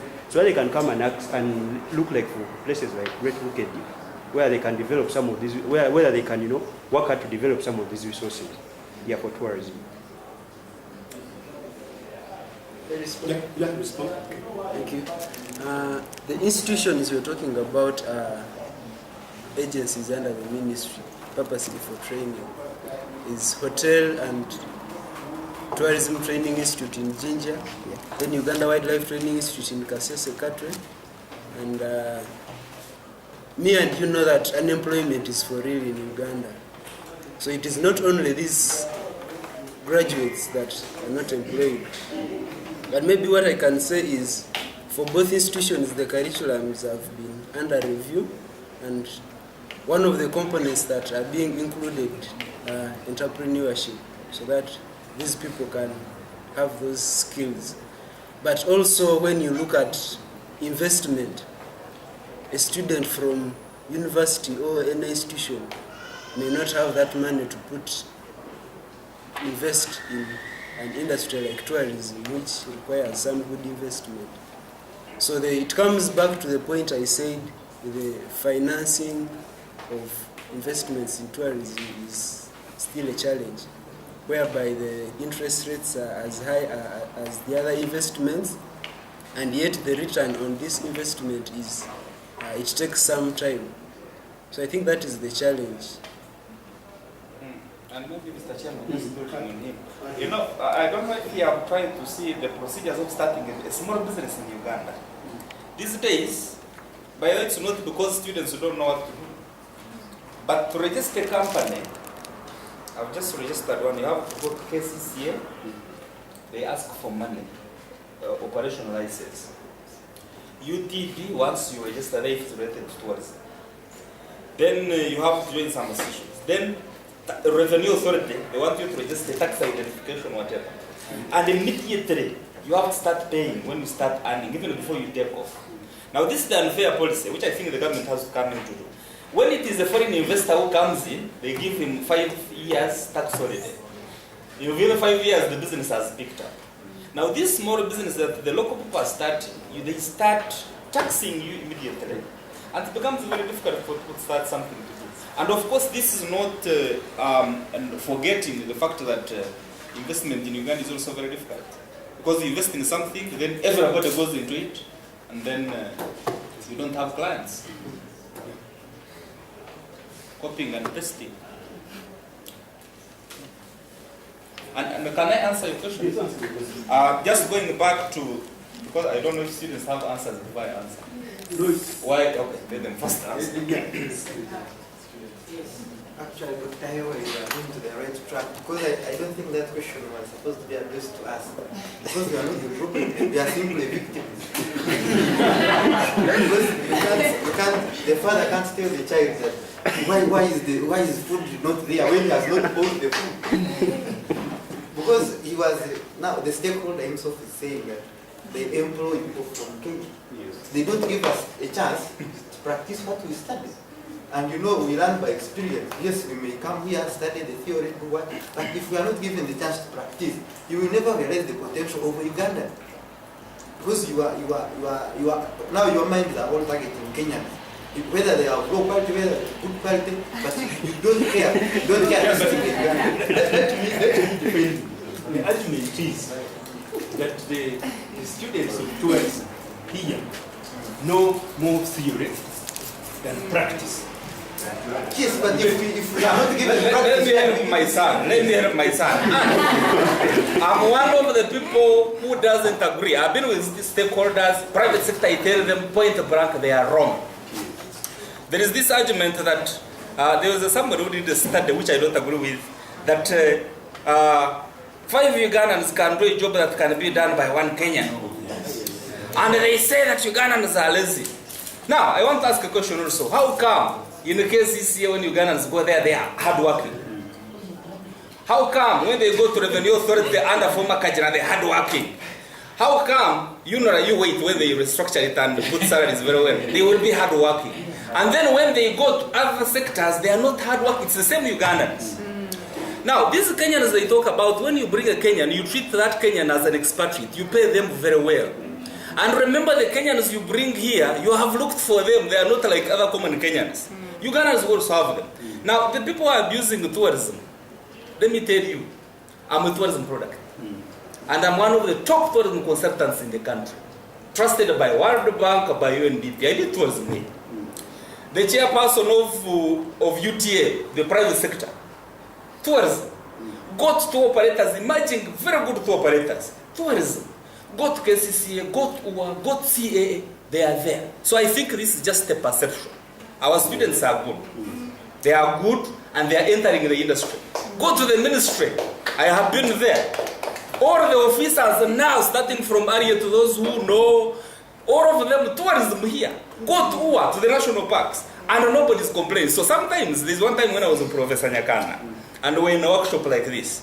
Someone says, tourism, you're just there. Professor Nyakana stood and said, if you know that your tourism product from the Makera University stand-up, 80% for the wrong student. And these are the people who are key in these organizations, and they were saying Makere doesn't what? So I don't want to agree with that. But the private sector and the government agents also have a duty in making the products better. And that's what Kenya does. If we do theory and some practicals, we say these students go there to do internship 3 months. This organization, Uganda Wildlife Society, has already helped them go to the field, collect the data. Now you are here presenting it. You make these students better practically. And I think by this presentation, they become better when they go back. So what is UTB doing? I don't want to attack my friend. But the point is they go there, they say, we have finished, you got to wash our cups. Tomorrow, clean the office. What real assignments do they give them to make them better? When I went to UTB, when I did my internship around 1999, I remember I was given a task. You know this Kabaka Heritage Trail? I was the person behind it, and I was earning there. I collected that data, provided those products. Unfortunately, they have collapsed because of management, but I learned that time. So what is the government institution, what are government institutions and private sector doing to make the products better? But as far as I know, we do the best that we can. So the policy is developed, Vision 2040, Vision 2024, it is from that we implement the policy. Maybe if we want the policy changed, then the consultants are there. But for us, we implement what is on paper. We say, this is what we want, then we implement. This is where I want to go in the next 10 years, then for us we are implementing the policy. Unfortunately, we can't change anything. Then saying that the students of tourism are not as good. We are not saying students of tourism per se. We are saying, they are saying. Okay. They are saying. They are saying that Ugandans in general, they are not up to the task of the Kenyans. And they say in East Africa, Kenyans first, Ugandans, then Tanzanians last. In that order. But also in the Baganda here, they say, what is this fish called? Well, they say Mdiamamba is one, but what happens? So maybe they are, as you say, maybe they are good students, yes, they are good employers, yes. And if you know that Uganda is one of the best in entrepreneurship skills or something like that, so these people are there, they are doing a good job. But when they say generally, Ugandans are poor at that, and they generalize the whole Uganda. But if you go to Kenya, you want the best employee, you pick him from there. When he comes there and he performs, you're not surprised. But even then, what the doctor is saying, if you see most of this is government, are they government or private parastatals like UCB, Uganda, Stanbic Bank, these other organizations, they are headed by foreigners. Why? Umeme, which other organizations, they are headed by, yet Ugandans are here. Why? It is because of that mentality. But they are saying, they are saying, but again, you as students, that you shouldn't be discouraged by what they are saying. Go there and prove yourself. I have seen some interns there, even at UA, even at ETB. There are interns whom we call again to come and work. We have a small project, we say, you call so and so, and you are many. Because when I was in UA, we had 205 interns. We had like a short project for 6 months, we got like 20. And we were able to identify them. Same at UTB. There are people who come and they're always on Facebook and what's the other thing? WhatsApp. You have put the things in ears, even when you are telling her she's not listening, it's on WhatsApp. It's not when you say, okay, this one, no. Next time there's like a short project, you say, how you call the other guy? So, it is up to you to prove yourself. It's not that all of you are bad, no. But generally, and especially these young ones now, with technology, Facebook, Twitter, the other one is what? All those, they expect you come, you do this work. Immediately, he goes on the computer, on the internet, he picks what he thinks is good there, then he goes on WhatsApp. So what do you expect? Meanwhile, the potential employers are seeing what you are doing. They identify you. That's how it is done. Thanks. I think that's a very good message. Very important, yes. That the students of tourism, you need to note that that negative attitude is there, but you need to go out there and out compete the Kenyans.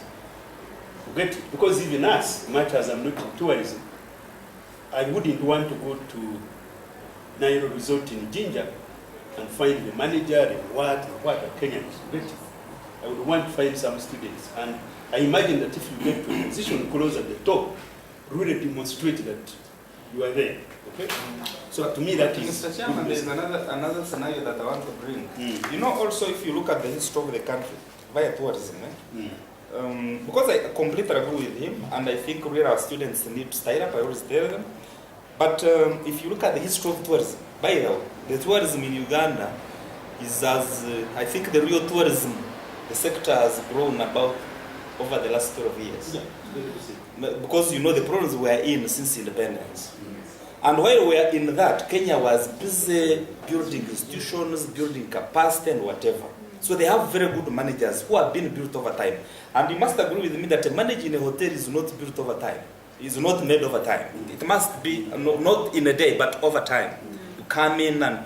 So from what I'm observing, especially from 1996 when tourism was started here, to the people who have gone into hotels, we shall get the managers in the next 10 years. Probably we shall be having very good managers who are Ugandans. We shall. So I think the most important message I give to all these people, hope should not be lost, but at the same time, those who are not serious, like he's saying, is a human resource person, they observe you, we need to be serious and prove to the people that we can perform. Especially if you really get work, get committed to it and make sure you achieve results. So as we go towards the conclusion, I want to share a few experiences which I think is good for you people.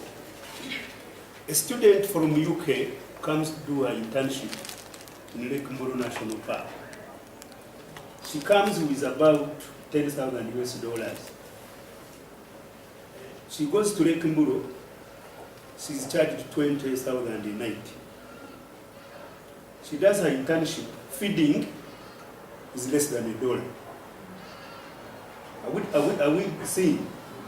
She travels by bus from Kampala to Lake Mburu, that's about $5. She finishes the internship, she has so much money, she decides to go to Kenya to tour. She spends around $4,000. The money is not finished. She decides to go to Rwanda. It is after she's come from Rwanda that actually the money is getting finished. So now when you look at that, who do you blame? It is us failing to remove the money from this student. The same applies to a tourist going to see the gorillas. Okay? He is supposed, as he moves from Kampala, he should not reach Masaka without having something that is going to remove money from him or her. But the only place they stop is where they buy in Chomo. The next is in Mbarara.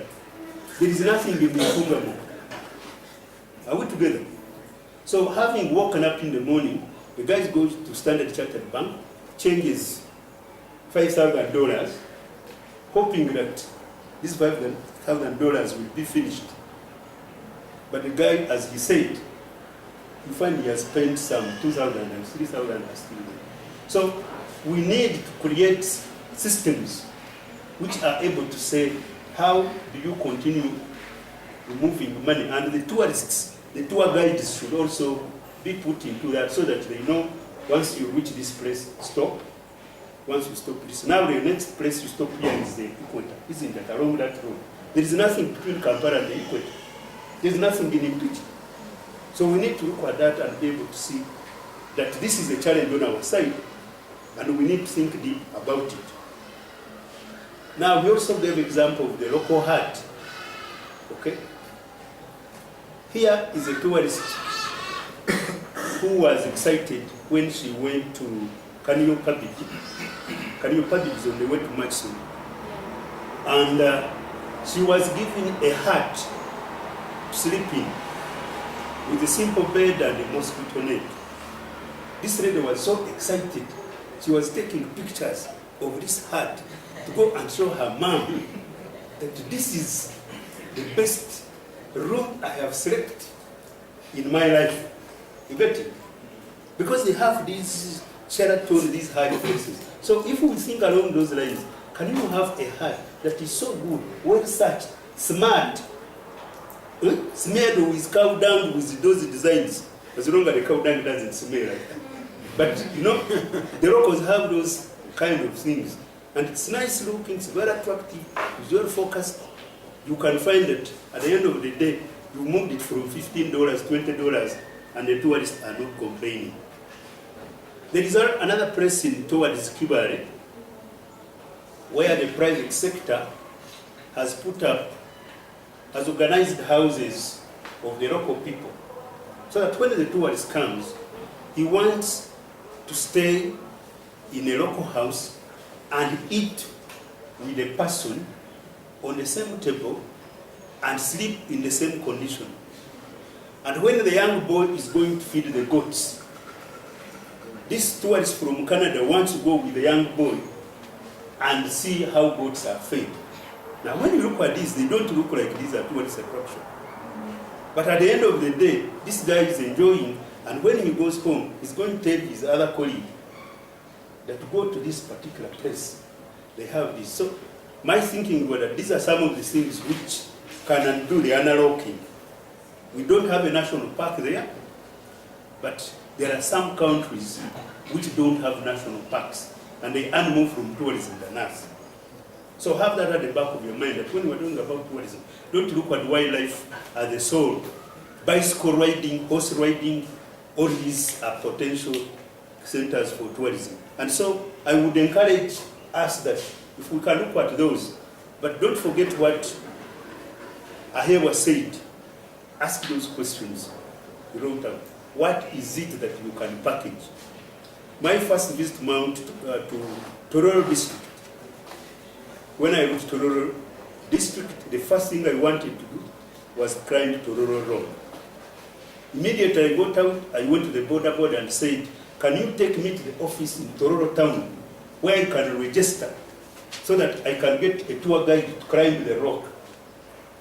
The border looked at each other. They said, I don't know where you registered. I discovered that actually there is nowhere you can register to climb the Tororo Rock. I even went around to check where there are entrances. So the people from Tororo, this rock is very important, and I have heard that there is one plant which is on that rock, which is endemic and is only found on that rock. The botanists are here. If we can find that plant and identify it and conserve it, that would be the iconic. Now, some people may think the plant, but here is a plant that is endemic on this rock. We can get it, and people will come and climb, and they look particularly for that rock. And they will pay $50 to do that. So let's explore those opportunities. But otherwise, I need to start challenging whether actually even now, if I went to Tororo and I wanted a tour guide to pay my 20,000 there is no place where that can be done. So in conclusion, I'm like, the unlocking is possible, but as he answered it is not the people who didn't come here, it is us in this room who have spent our time that can be able to say, the Bigobya Mjeni, the Nakayuma tree, that place where the Mzungu was killed in Mbarara, are all cultural sites that we would want to visit. But if I went to visit the Nakayuma tree, which I haven't done, what do I pay? I want to challenge visiting Kasubi tombs. The first time I visited Kasubi tombs, I was saying, how much do we pay? They had a small basket, they said, you pay what you want. Now, meaning that I can see without paying. Now, to me, I feel that we should move away from that. Put in a system which says, if you've come and you want to be taken around, you'll pay 5,000, and everybody knows. But if you say, put there what I want, I will put there a coin. But is this lady who is explaining? She needs lunch and supper. She's here every day. So she'll be getting a salary. And so it's a question of putting structures in place where you are able to earn and be able to make sure that the people who are doing these things are doing the work very well. I think, as the chair, I would want to end there. And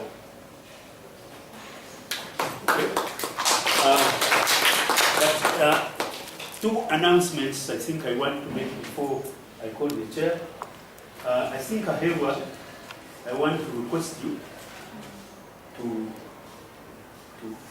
talk on behalf of the Dean for Uganda Wildlife Society, having turned our internship students into a product which other internship we do are not yet done.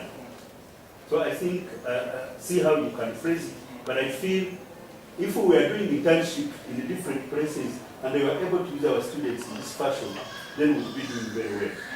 So I want you to talk on his behalf.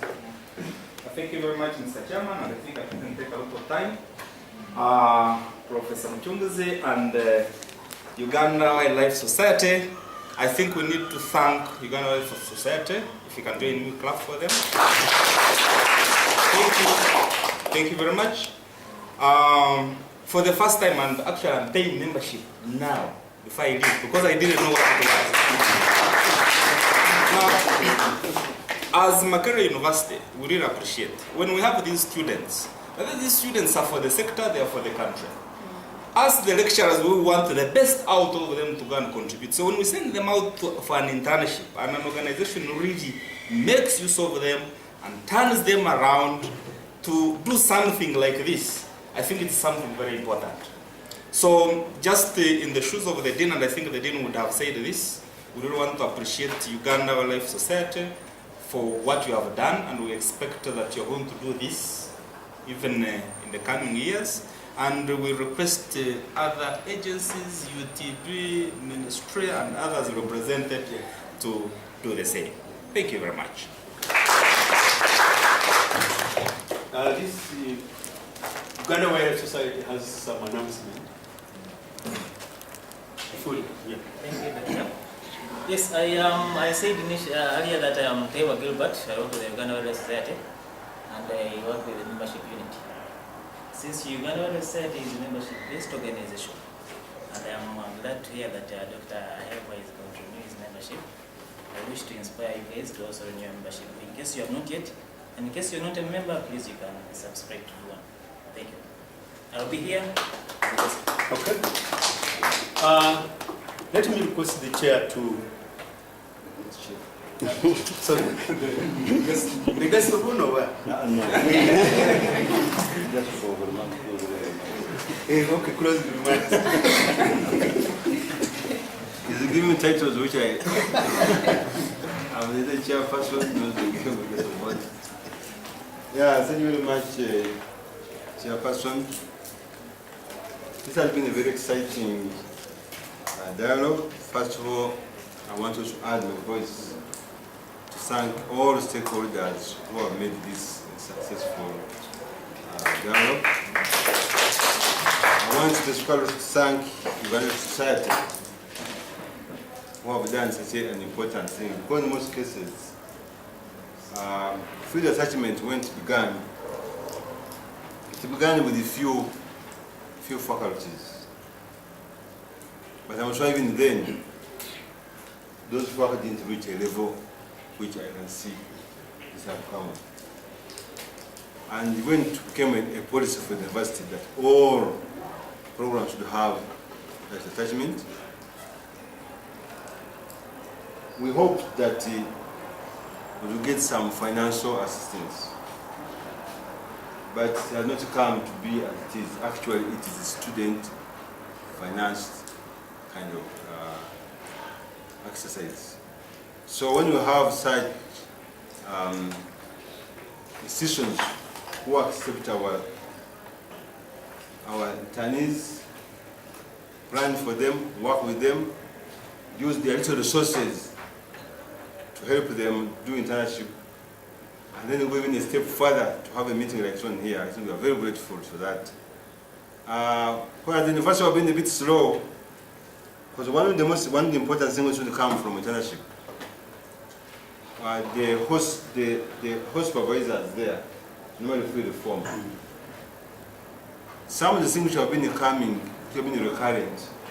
coming often. One was, I said, why don't we have an MOU, or at least some understanding that when you are making budgeting and what else, then you can factor that one in.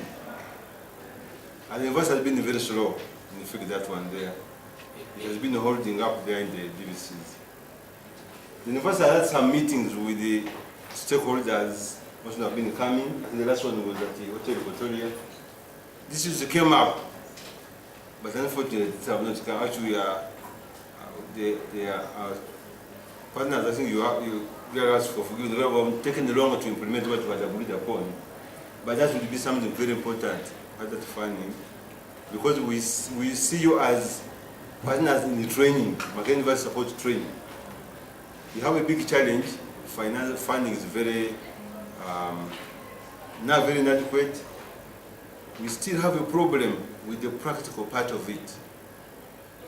We may have the good theory, but the hands-on is still very limited. Even the field attachment is only only 10 weeks within, and that's all.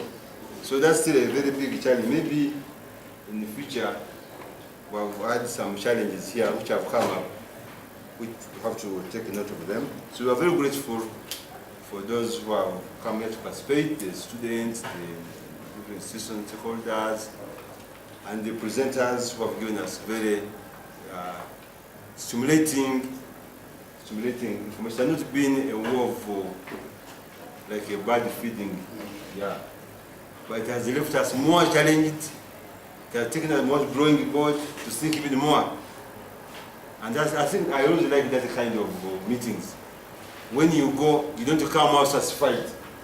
You come back more challenged, more stimulated to find out more. That's what I've got here. That's why I call it has been a successful dialogue. Thank you very much for that. There are a few issues which have come in the summary. We seem to have agreed that and exploitation of tourism in Uganda, especially the cultural tourism. It's been more of eco-tourism, cultural tourism has been a bit. This has brought out even the maritime, this with the building around water, the white social, so that we don't have much problem. So that's why maybe we have been going mainly, still 70% go to the west, because of by nature of the environment, so that most of the eco, like primates and what are there. Actually, for all, about 60% of the funding is contributed by Windy and Kibali because of the premise. So the challenge is that if we see that we have underexploited tourism industry in Uganda, then what do we do now? How can we diversify tourism? This is the question President put to us, or it's Council put to us. So we are all now challenged.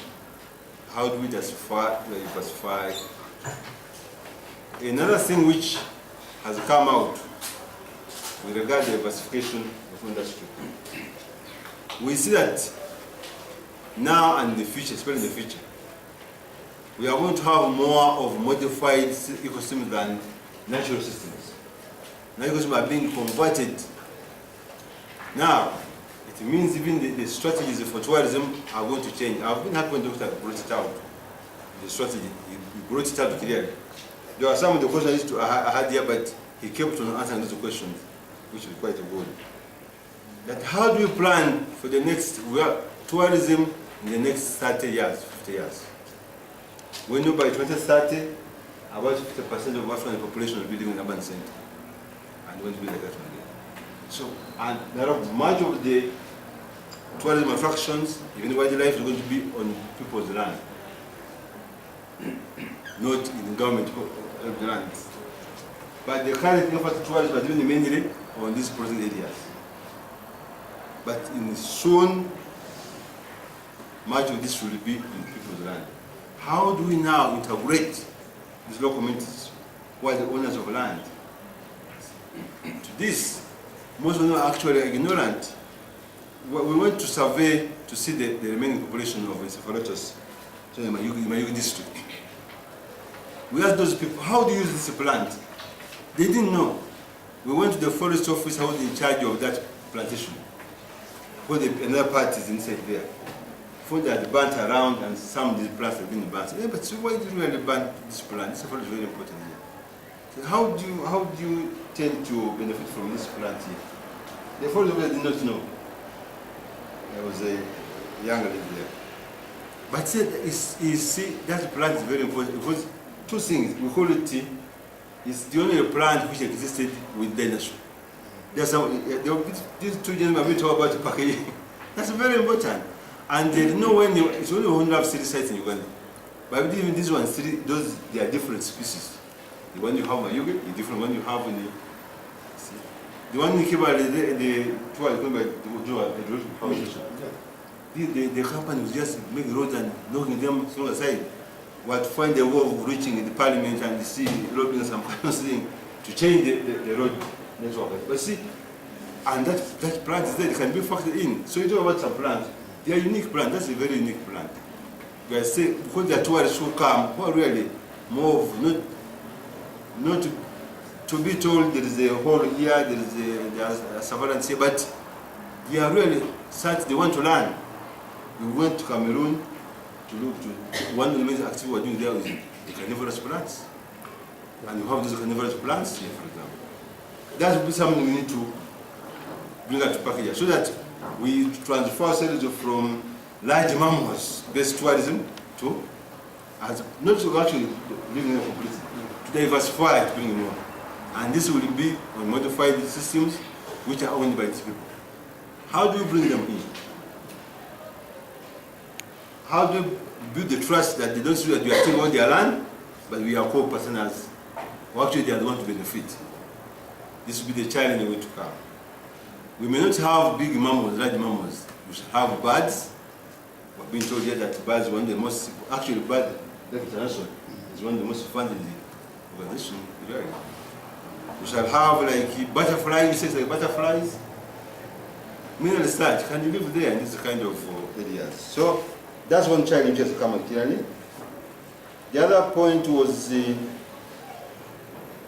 inadequate information, networking and marketing.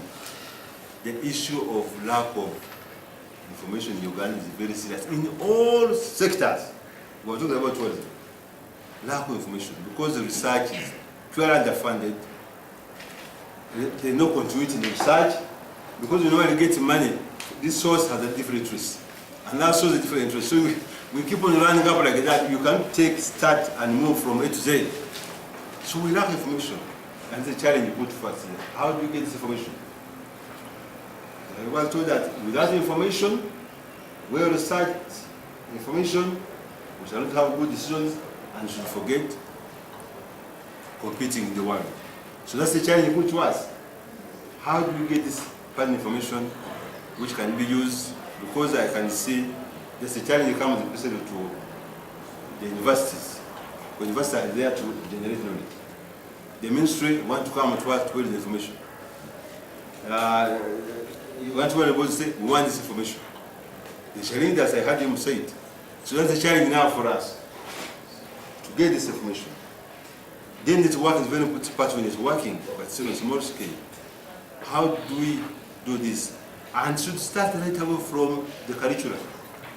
Different curriculum there. How do we handle this? The challenge in the university here. How do we teach separately in the university? Then they want to work together in the field. So how can we work on that? That's the challenge that come up. Maybe if we interact with our partners, they can see the loopholes in our product in us, then you can try to bridge the gap. And maybe try to twist the strong hand here of the university, which said to come and stand, student teach, you must have a PhD. Maybe you need to have, some you need to have a PhD, one degree person, but have a lot of experience.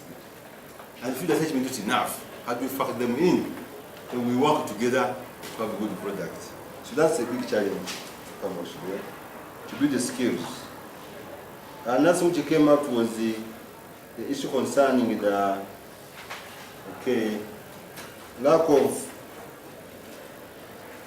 adequate policy, I think, and financial support that came about. Of course, we should not expect good financial support, even illegal policy and legal support, when we don't develop very vibrant advocacy, lobbying, and there are skills that unfortunately we don't teach here. Our product, we don't find the skills of lobbying, skills of advocacy, communication, we don't have well there. So that's one challenge we have. Because the members of parliament are the ones who are going to decide how much money we are going to be giving. Those members of parliament are not as aware as we are. They have got their other political interests. So how do we now penetrate now? That's the challenge. I don't have the answer. How do we penetrate these members of parliament? They are sectoral committee that before actually they go to plenary, we have explained to them and you can support us in terms of finances. Judiciary is also there in terms of, because the parliament, actually judiciary just implements. The parliament, for example, that's something very good challenge we have. So that we can have good policies, have financial support, that becomes a very, very important thing. And the government institutions also following up, monitoring the policies. They are set up, the implementation, how effective are these institutions in monitoring these policies? And then implementing what are the hurdles, what are the challenges? Going back and constant reviews. I know changing the policies in the government here is something that takes ages. Even starting a small project, he has told us the hurdles you have to go through. So is the policy in favor of this local we talk about, or in favor of the investor? So there are challenges which we have. But when the policymakers interact with the knowledge generators, then that can make informed policies which can help. So we need to have that more interaction, more of it working. We will not have the formal ones, we have to look for the formal ones, which is a big challenge. The last thing I'll talk about here was, which came out clearly, was the issue of presentation from the work done in the Eastern region. We see most of the tour attractions are more physical, natural, physical than biological. But there are also biology are there, which can be unique, which can be also, but like that encephalitis I talk about. Encephalitis, it's very much certain. Actually, by the time we count, we only got 450 individuals only. That's what we now we got. And it's you will not find anywhere that population in the wild, in the whole world. Is going to be found in the world. But as the two gentlemen have been challenging us, we know that the part is there, we know how it, but what have we done about it? We don't know anything about it. It's only a plant, few plants from Uganda, but that's one key one, big one, which exists in Uganda, so existing here. But what have we done about it? So that's the challenges really we have. So that's why I was saying that I try to conclude that I like this dialogue. We didn't come like someone wants a table, serve food, eat, and go satisfied. Actually, we were going more hungry than we came. And that's why I like this kind of dialogue. So the challenge is for you and me. How do we move forward? How can we push? This study was good, but it need to be followed up. Now, to detail this individual. For example, I want to ask you a question. I left it. Can you give us 2 or 3 key tour attractions which you can recommend from your study? But I said that's a good beginning. A follow-up study will be done, and that can be done as recommended. So, once again, I want to thank all of you to come here, participate in this one here, especially the School of Forestry, Environment and the Geographic Sources, Ghana of Society, Ghana Tourism Board, the Ministry of Tourism and Antiquities. We had the Environmental Alert. People could have come later. And that or rather really would be NGOs or civil society, major society. Civil society is very, very important, the whole environmental management, the role of civil society. And they can help us on the lobbying and this lobbying advocacy issues, they are very good at that. But how do we need to work with them to do more of this? So, thank you very much for doing this time too. How this is your remarks. I'd like to declare that the dialogue is closed and maybe anything else.